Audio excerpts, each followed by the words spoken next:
Those gym muscles aren't scaring anybody, pal. It's okay. No, we're not gonna go. This man insulted you. Hey, we got a problem here. It's time for you to get out of here, pal. All right, well, before this whole thing goes down, you should know one thing about me. What's that? I don't like bullies.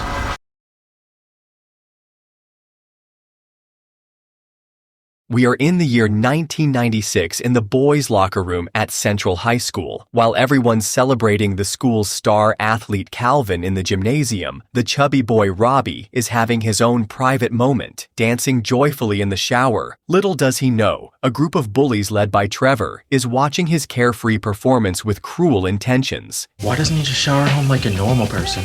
Look at him. Anything about that look normal to you? Just as Calvin begins delivering his inspirational speech to the packed gymnasium, chaos erupts. Trevor and his gang burst through the doors, dragging a naked, terrified Robbie into the spotlight. The crowd erupts in laughter, turning what should have been a moment of celebration into a scene of cruel humiliation. But among the sea of laughing faces, two people remain stone-faced: Calvin and his girlfriend, Maggie. In a moment that would ripple through decades, Calvin steps down from the podium and drapes his varsity jacket over Robbie's trembling shoulders. Through tears of shame, Robbie manages a quiet "thank you" before fleeing the gymnasium, leaving behind an act of kindness he'd never forget. 2 decades can change everything. Once the golden boy of Central High, Calvin now crunches numbers as a forensic accountant, watching others climb the career ladder while he stays stuck on the first rung. His marriage to his high school sweetheart Maggie isn't faring much better. Over dinner one evening, Calvin drops a bombshell. He's skipping their upcoming high school reunion. I want every single girl to be jealous tomorrow night. Oh. What? I just don't want to go. Maggie's disappointment is clear. She's already picked out the perfect dress. But Calvin can't face the inevitable questions. How did the guy everyone bet would become governor end up pushing papers? The tension leads Maggie to suggest marriage counseling, a sign their relationship needs more than just a casual fix. The next day, while mindlessly scrolling through Facebook, Calvin notices something unexpected: a friend request from someone named Bob Stone. Though the name doesn't ring any bells, Calvin accepts, and Bob immediately suggests meeting for drinks. When Calvin asks about their connection, Bob's response leaves him stunned. He's the same person Calvin helped in that unforgettable gymnasium incident 20 years ago. Without hesitation, Calvin agrees to meet his old classmate, curious about what 2 decades might have done to change them both. From the moment Bob walks into the bar, Calvin's jaw practically hits the floor. Calvin, it's me, Bob. What? Sorry, do I know you? Robbie Weirdick from high school. Are you kidding? What? The timid, overweight kid from high school has transformed into something out of a superhero movie, all muscle and confidence. As they settle in for drinks and conversation, it feels like old times, until it doesn't. When Bob steps away for shots, some guy tries to claim his seat. Calvin's polite attempt to handle the situation goes nowhere, but Bob's return changes everything. In seconds, he resolves the conflict with moves that leave Calvin wondering if he's watching an action movie.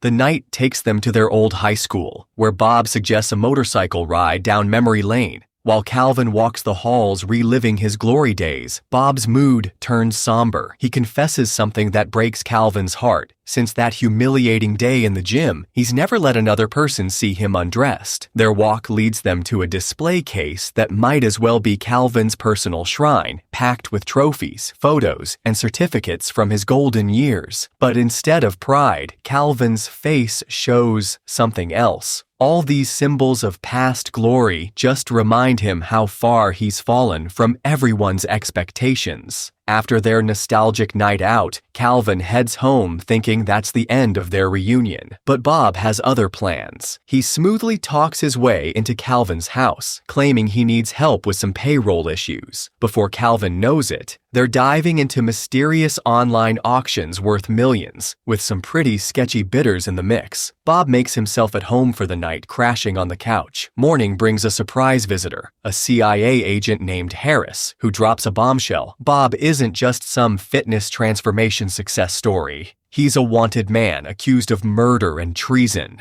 but he has already fled. Calvin's ready to wash his hands of the whole situation, but there's a catch. He's Bob's only emergency contact. Harris decides to use this to their advantage, turning Calvin into reluctant bait. At the office, everything goes sideways. Bob calls, sounding desperate, and asks to meet at the stairwell. The CIA team rushes in, but Bob's already 2 steps ahead. Instead of answers, he hands Calvin a gun and bizarrely sets a tie on fire. What follows is pure chaos. Gunshots echo through the building as Bob takes down agent after agent. Just when they think they're about to escape, they hit a CIA roadblock at the elevators. Bob, cool as ever, starts chatting with the agents like they're at a coffee shop. Hit him with the stick! You gotta call me back! You got a banana! Oh! Oh! Help! No, man, I gotta help you!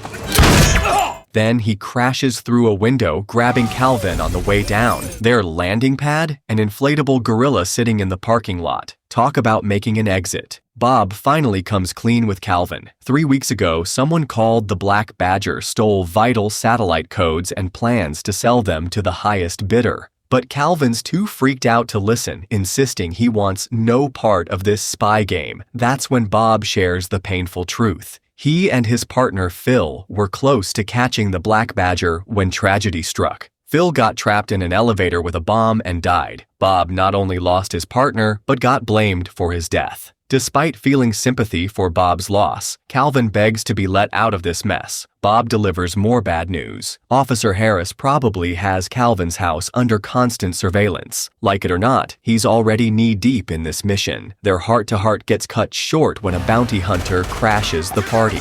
While Bob handles their uninvited guest, Calvin seizes his chance and makes a getaway on Bob's bike. He calls Maggie, warning her to stay away from home and meet him at their new marriage counselor's office instead. But Calvin's escape plan hits a snag when Officer Harris intercepts him. She spins a different story. Bob's having a mental breakdown, and he is the Black Badger. Her words sound convincing enough that Calvin accepts a tracking device from her, meant to alert the CIA when he next meets Bob. With all this drama unfolding, Calvin's running late for his marriage counseling session, unaware that he's about to walk into yet another surprise. Calvin walks into his marriage counseling session only to find Bob playing therapist. Hello, Calvin. Hey. Oh, shit! Trying to protect Maggie, Calvin plays along, pretending he's never met this muscle-bound counselor before. What follows is a bizarre therapy session full of word associations and role-playing games until Calvin finally snaps, sending Maggie storming out. Just as Calvin's about to trigger the CIA's alert device, Bob makes a confession that changes everything. He doesn't have the codes. He just needs Calvin's help to find them. Something in Bob's sincerity makes Calvin believe him,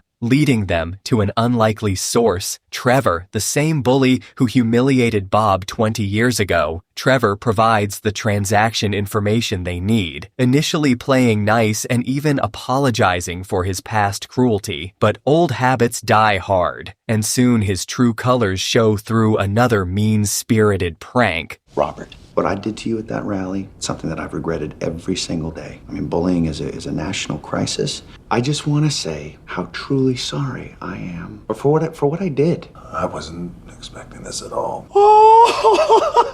Weird dick! You stupid ass! Calvin expects Bob to unleash his newfound strength on Trevor, but instead, Bob just freezes and walks away in silence. Outside, Calvin's phone rings. It's Harris with an ultimatum. Keep Bob there until the CIA arrives, or Maggie pays the price. As Bob opens up about how Calvin was his only friend who never bullied him in school, Calvin's guilt becomes unbearable. He confesses to Bob that he just betrayed him to the CIA, a moment of truth that could shatter their rekindled friendship. Harris interrogates Bob, but he refuses to talk. Frustrated, she orders the use of torture instruments. Meanwhile, Calvin devises a distraction to help them escape.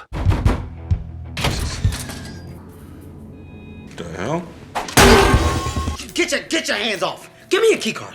Once free, Bob asks if Calvin still has the transaction numbers, revealing they are actually coordinates for the upcoming deal. They input the numbers into a burner phone and discover the meeting is set to take place in Boston. The duo heads to a private airfield in search of a plane. While Calvin distracts the security guard, Bob gets the aircraft ready for takeoff. After a tense journey, they arrive at their destination. Calvin grows uneasy when he realizes the meeting location is out in the open. Spotting an entrance to an underground parking lot, he deduces that the deal will likely occur there. Bob praises Calvin's quick thinking and suggests they split up. In the parking lot, Bob spots a group of men led by the client. Meanwhile, Calvin sees Harris at the entrance and jumps to the conclusion that she must be the elusive Black Badger. Attempting to warn Bob, Calvin tries to call him, but there's no answer. Without wasting time, Calvin rushes into the parking lot to alert his friend. Calvin appears, and Bob immediately shoots him, pretending he wanted the whole share to himself, reminding the incident with his former partner, Phil. Bob pulls a flash drive from his pocket. Just then, Phil, who was presumed dead, emerges from behind a pillar. Declaring himself the real Black Badger, Phil claims to have the codes. The client, now confused, demands both flash drives. Phil tosses the drives to the floor just as a CIA team storms into the parking lot, triggering a chaotic fight. Calvin, now recovered, seizes one of the flash drives and bolts. The client gives chase in a car, nearly catching him, but Bob intervenes, saving Calvin at the last second. Bob reassured him he shot him only to save from the field. However, Calvin, still distrustful, flees toward a nearby bridge. He isn't alone for long. Bob appears on his left, while Phil corners him on the right. Both plead with Calvin to believe their version of the story. Bob and Phil begin exchanging gunfire, and in the scuffle, Phil loses his weapon. Calvin grabs it and, perhaps out of anger or confusion, shoots Bob. Phil seizes the moment, urging Calvin to hand over the codes. Calvin tries to fire at Phil too, but the gun is empty. The truth unravels. Phil smugly reveals that Bob could never be the Black Badger because he's too soft-hearted. Unlike Phil, who admits to being the mastermind, faking his death and framing Bob to reap all the rewards and send his partner to jail. With nothing left to lose, Calvin attempts his signature backflip move, creating just enough distraction. Bob seizes the opportunity and kills Phil by ripping his throat out, finally ending the ordeal. The two friends forgive each other and hand over the codes to Harris before heading to their high school reunion. Calvin introduces Maggie to Bob, and she's clearly surprised, and he takes a moment to apologize for not valuing the simple joys of life with her. Together, they enter the gym just in time for the announcement of the prom king and queen. Bob starts to panic and considers fleeing, but Calvin stops him. He reveals that he hacked into the voting system to ensure Bob would win. As Bob walks up to the stage, the crowd erupts in applause. Along the way, he encounters Trevor, who tries to mock him once again. But this time, Bob isn't afraid. He knocks Trevor out with a single punch and confidently takes the stage. Bob addresses the crowd, recalling how helpless he felt standing there 20 years ago while everyone laughed at him. But now, things have changed. He proudly acknowledges his best friend Calvin, who taught him to embrace who he really is. To everyone's surprise, Bob strips off his clothes, standing naked before the crowd, reclaiming his moment with bold confidence. As the night continues, Bob spots his old crush, Darla. The two share a kiss and dance together, finally closing a chapter from his past. Several months later, Maggie is pregnant, and Calvin has joined CIA thanks to Agent Harris. On Calvin's first day at the agency, Bob presents him with a special gift, his old varsity jacket, the same one Calvin gave him during that fateful incident 20 years ago. It's a full circle moment, symbolizing their journey and the unbreakable bond they've formed.